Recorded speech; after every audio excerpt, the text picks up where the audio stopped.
Okay. All right, so you can see we got our perimeter snapped.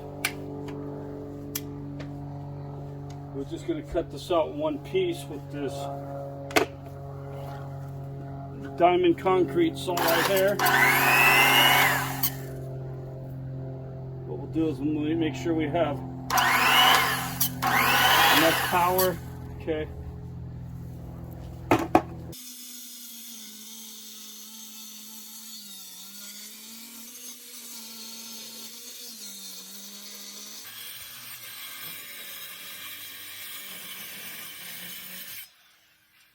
Okay, let's go in on the inside and we'll see if we've got our cut all the way around. If so, we'll just tap it out with a hammer and see what happens.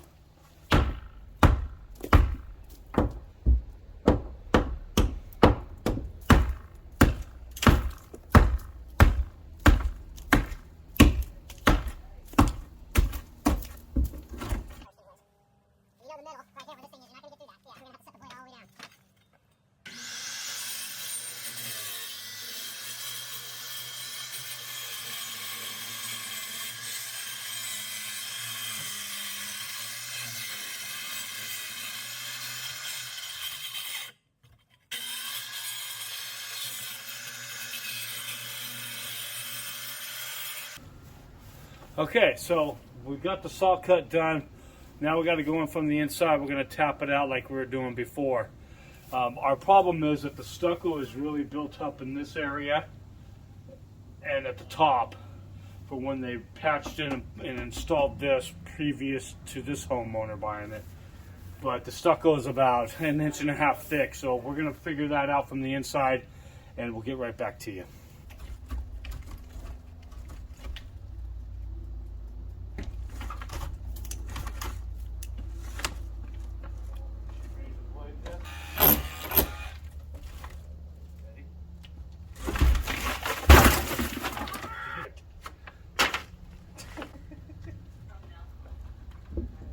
So you can see that we got the stucco out after we cut it with the saw. And now our next step is we're gonna make this whole opening airtight and watertight. Aerosana Visconn Fibre white. And what this is just basically, it's almost like a paste. It's a liquid applied vapor barrier membrane that we can go ahead and seal to the wood and to the concrete and fill in all these holes and gaps and cracks to make sure we've got a complete waterproof system here at this opening.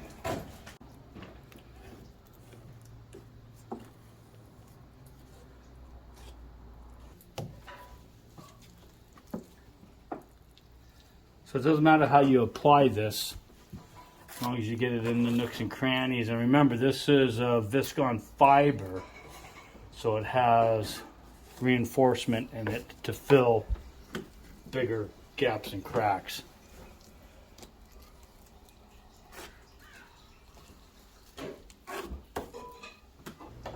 All right, so we got our window in. Now we just need to adjust it from side to side and top and bottom.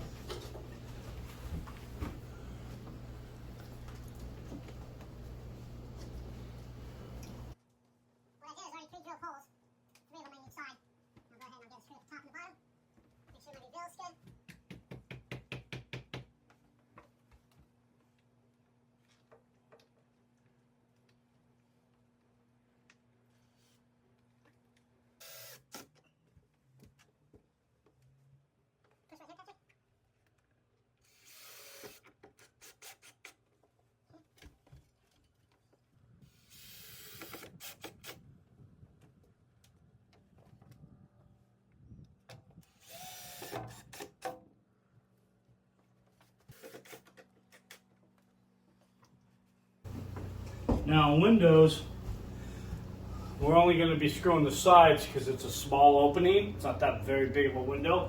But if we screw at the top, then we're potentially leaving holes inside of our screw holes to let water drip down. So we don't want to do any in the header, and we don't want to do any on the sill because we don't want water to be drained into the house. So we'll only do the sides. So hopefully no water will ever get in.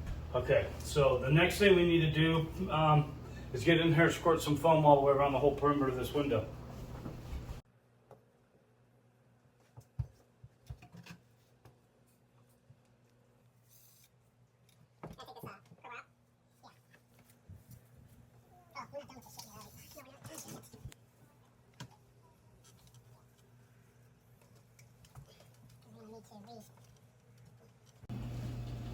So you can see that we're installing our rock wool comfort bat insulation.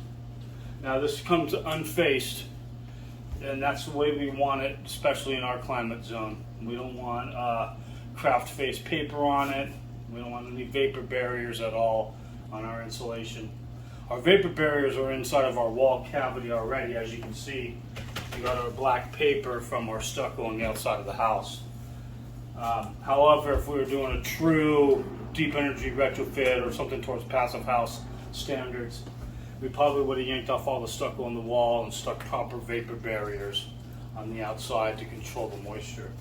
But on this, as you can see, we're cutting the insulation right down the middle to the height of where that that electrical wire is going to go through that insulation in that wall cavity. You can see this first one that we've already done. We'll pull that one up. You can see that our insulation's cut and installed properly and covers that gap down there, okay? And what we'll do, and we'll come in with some little scraps and fill in the bottom. This wall height, I can usually touch 8 foot, but we're actually like 98 inches tall in here. So we'll come in, we'll piece in some insulation down at the very bottom. It's going to be easier for us to do it down there than it would be up top. You know, we have all of our rock wool insulation installed. It's cut nice and about as perfect as you can get it. Remember, 16 on center, 2x4 cavities. This is rated at an R13 on the rock wool side. We got one piece of drywall up already, and we're screwing it off, and then we'll cut out for our window here. I've got this piece of drywall here that's going to go right at this spot, and then we'll finish it off with this last piece that goes over here on this wall cavity. Alright, as we're still screwing off the drywall on the inside, I'm out here applying some window and door caulking. This is very flexible material, and then I use a strike template that kind of tools the caulking into place to the stucco and to the window, but make sure it's solid all the way through with no air gaps, because if there's air gaps, then water can get through. We don't want any of that to happen. So as I go through here, I'll tool it with this little striker here and make sure everything's nice and smooth and flush up against the stucco. Our main goal is we want to do the top for sure because water comes down. We also want to do our two sides, but we don't do our bottom, just in case water ever gets in. We want to make sure it has a way out.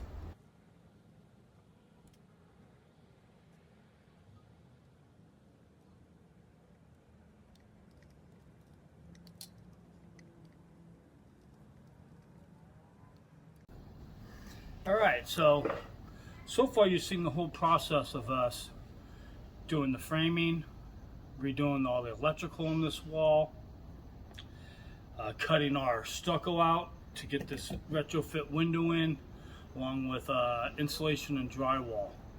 And it's pretty much maybe a weekend for a do-it-yourselfer. I had a little helper here, and we got this window done in a pretty good time. It took us about 12 hours to do all the work. Nice, good Title 24 window in here. It's made by Milgard. We've got 5/8 drywall on the inside of this wall, and then we also insulated. At the time when this house was built, there was no insulation in these exterior walls, so now we have at least an insulated wall. But we're letting more light in for the homeowners on this side of the house, so they can actually not have to use their lights all the time in their house. But once you come on inside, we'll show you the finished work on the drywall. So we just showed you the outside of the wall. And here you can see that we have the drywall up. We even got it around our windows. The next step would be to get in here and get some corner bead around the drywall and get our tape and mud and ready for finished paint. And that'll be our next step.